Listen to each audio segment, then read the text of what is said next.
special guest in the Kxo studios this morning, and that is El Centro City Manager Marcela Piedra. Good morning, Marcela. Good morning, Carroll. It's so nice to be here with you in person. Well, it is nice to see people and see smiling faces and not just eyes. It is good. And we wanted to talk to you because there's a lot of stuff going on around El Centro. And hey, if anybody knows about it, it would be you, right? Yes. And I'm very excited to be able to be here and share all the good news that we have here going on in the city. Okay, first off, let's talk a little bit about, the library right there on Imperial Avenue. It seems to be progressing quite well. It is progressing quite well. We are very excited that despite the pandemic that we have been able to move along with this project. We hope that by September, October, we can open the doors of that beautiful library and be able to increase our activities and programs that we have available for all members of the community. Okay. Now that is a city project. That is a city project. Okay, let's look to Sacramento. They've got a couple of projects going on to include a courthouse on Wake Avenue, and they're starting some prep work on a new CHP headquarters right off of Interstate 8 on South 4th Street. Yes, and they're finally moving dirt. Of course, the courthouse has been progressing.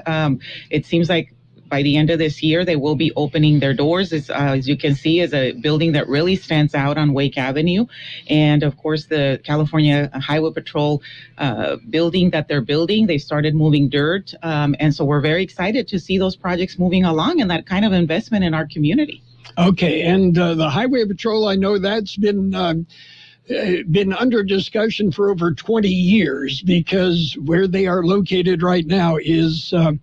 it has not been adequate for at least 20 years. So, whole big new facility. Yes, and we're excited that they chose El Centro, their home. They're obviously going to be placed, or the building is going to be placed in a very strategic location within the city of El Centro.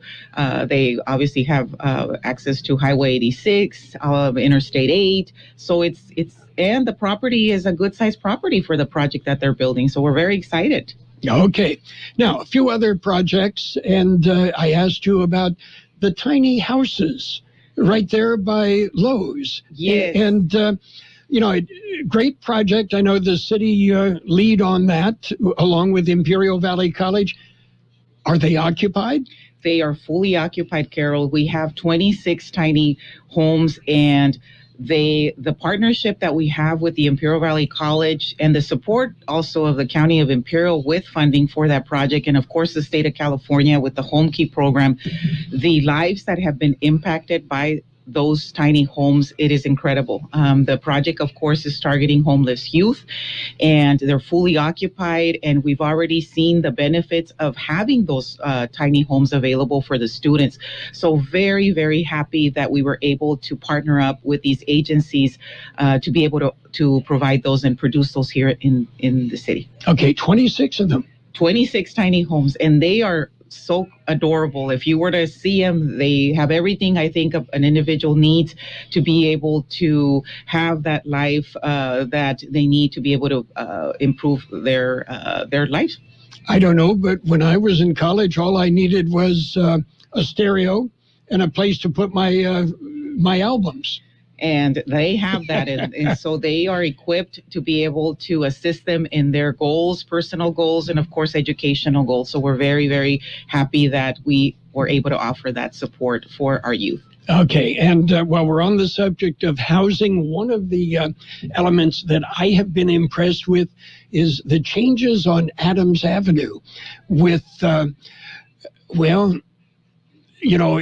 typically in El Centro, you say Adams Avenue and people conjure up decrepit, falling down hotels and homeless, and that has changed. And for those who are not aware, Adams Avenue used to be the main highway through El Centro. I believe it was 99, and now it's 86. Yes. And but some remarkable work in rehabilitating Adams Avenue. Yes, we're very excited. And this is, again, where you have the private sector coming in and really assisting with the redevelopment of an area.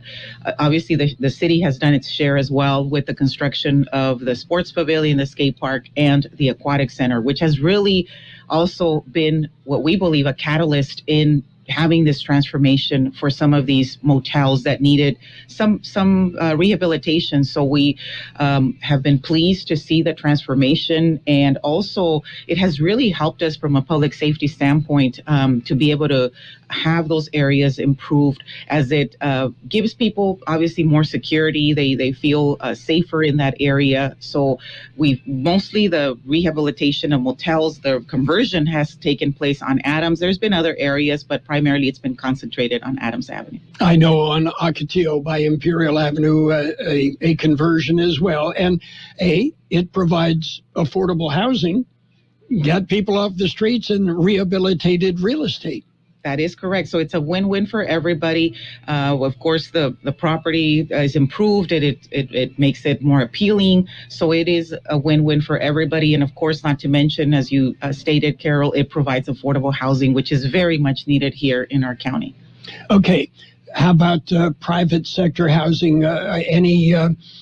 Any new developments coming along? We have new developments, actually expansions, which has been good. So if you look at the northern part of the city where you have the town center, which is the multifamily market rate projects next to Target, Lowe's, there's an expansion of those multifamily units. They're very, very nice units. So we're very excited to see that. There's also affordable housing projects. Right now we're under construction, El Dorado Apartments, which is basically at the corner of Bradshaw and 8th Street. They're expanding, so they're also expanding units there. And then if you go to the south, we continue seeing the construction of single-family homes on La Boucherie, south of basically Southwest High School. So we are seeing construction happening throughout all the reaches of the city.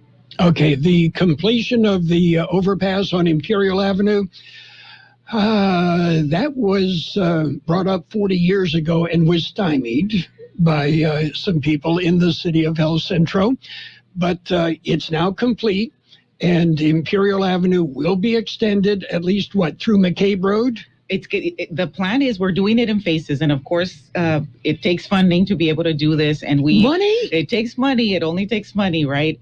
But what a milestone that we have reached here in the county. Obviously, the project is within the city of El Centro, but it really is an improvement to our traffic flow. The city is currently working on design plans to be able to connect for the first phase to Wake Avenue.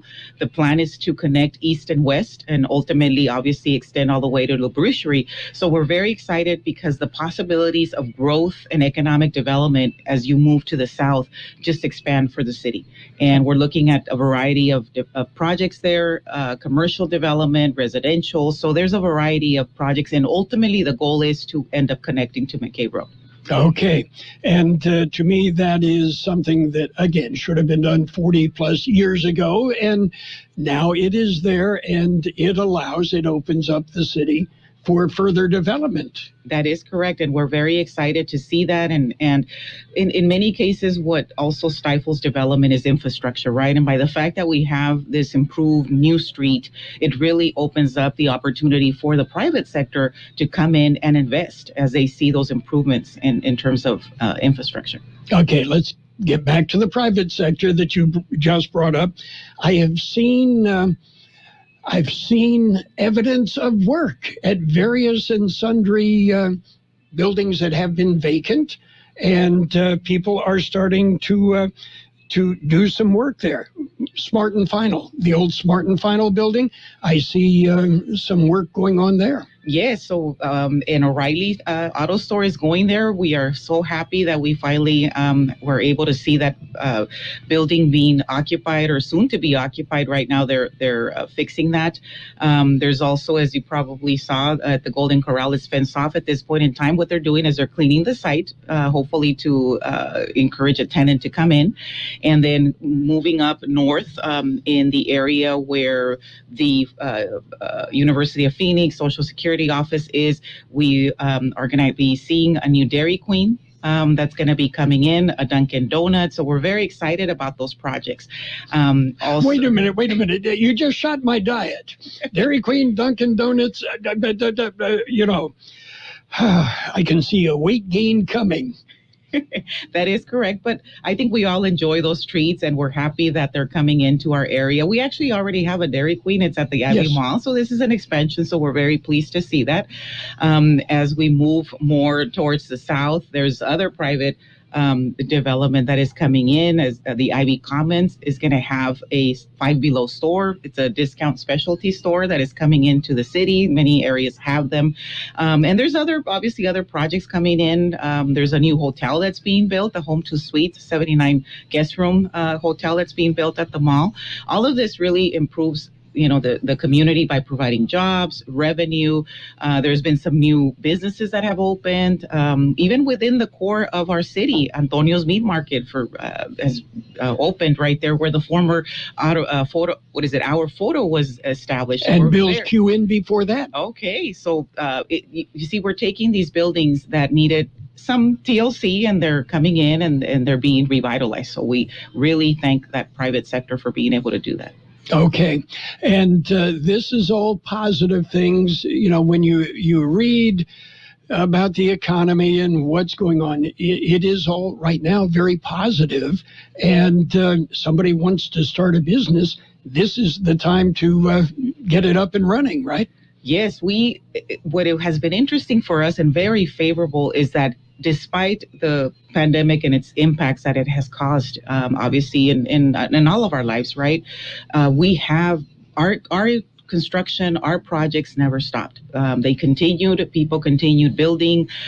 We continued seeing growth, which is very admirable in a time when things are probably not most favorable. So we have seen that and we have really benefited from that, Carroll. And it tells you how strong and resilient we are. And yes, probably the timing is right now to invest and be able to consider opening up a business or expanding. We have seen expansions as well.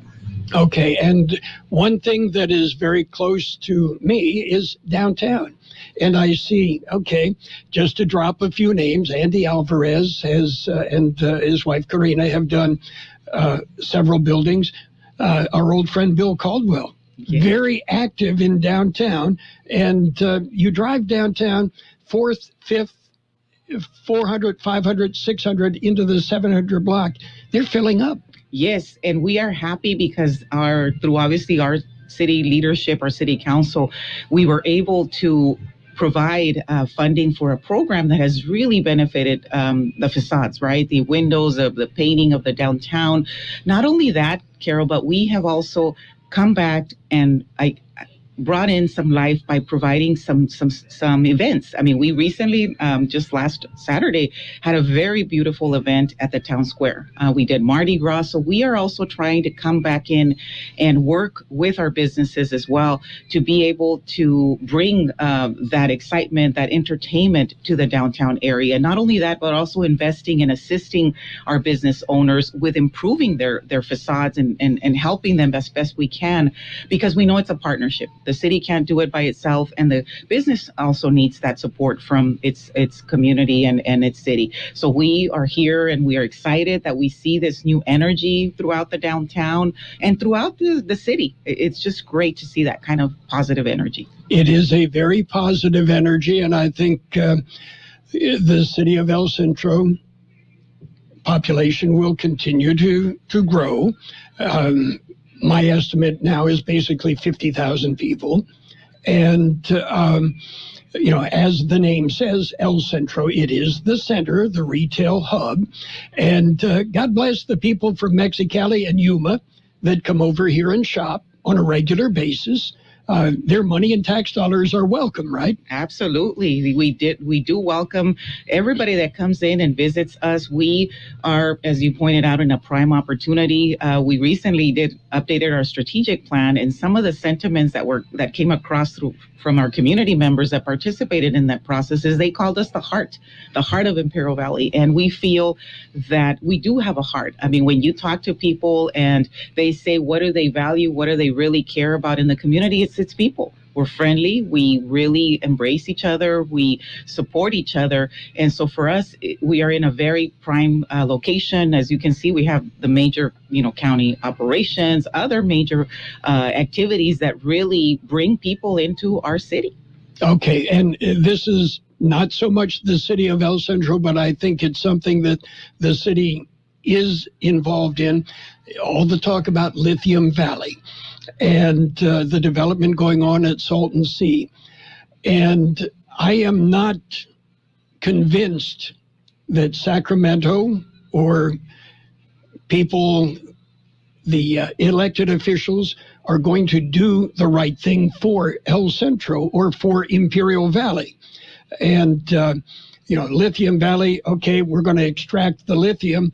And the factory's going to be in Texas or something like that. Is this something the city is pursuing? We've got a very viable workforce and plenty of water, plenty of power, plenty of land. And, it's something that I would love to see the state, say, hey, it's got to be in the Imperial Valley.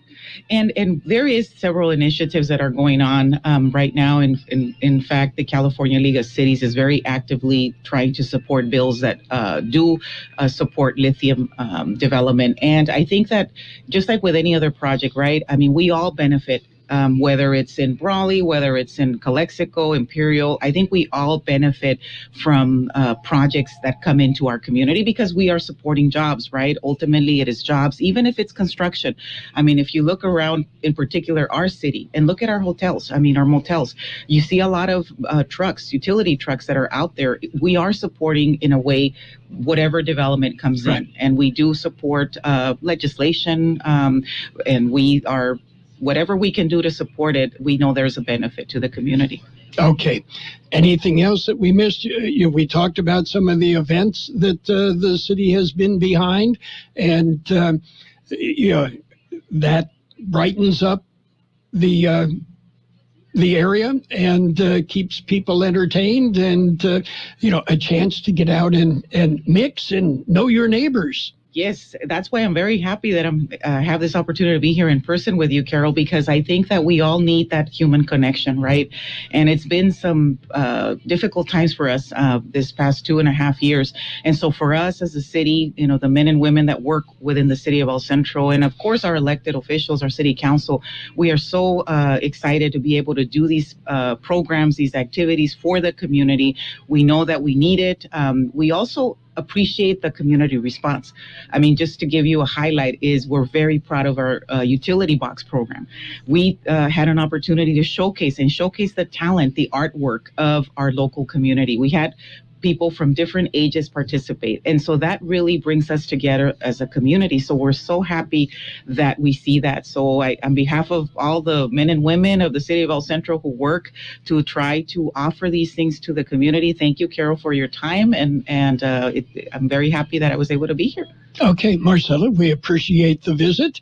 And we'll catch up in a couple of months and see what else is new, because I've got a hunch we're on the verge of even more positive things happening. Absolutely. And I'll be glad to come back. Okay, Marcela Piedra, the city manager for the city of El Centro, updating us on what's going on around our city.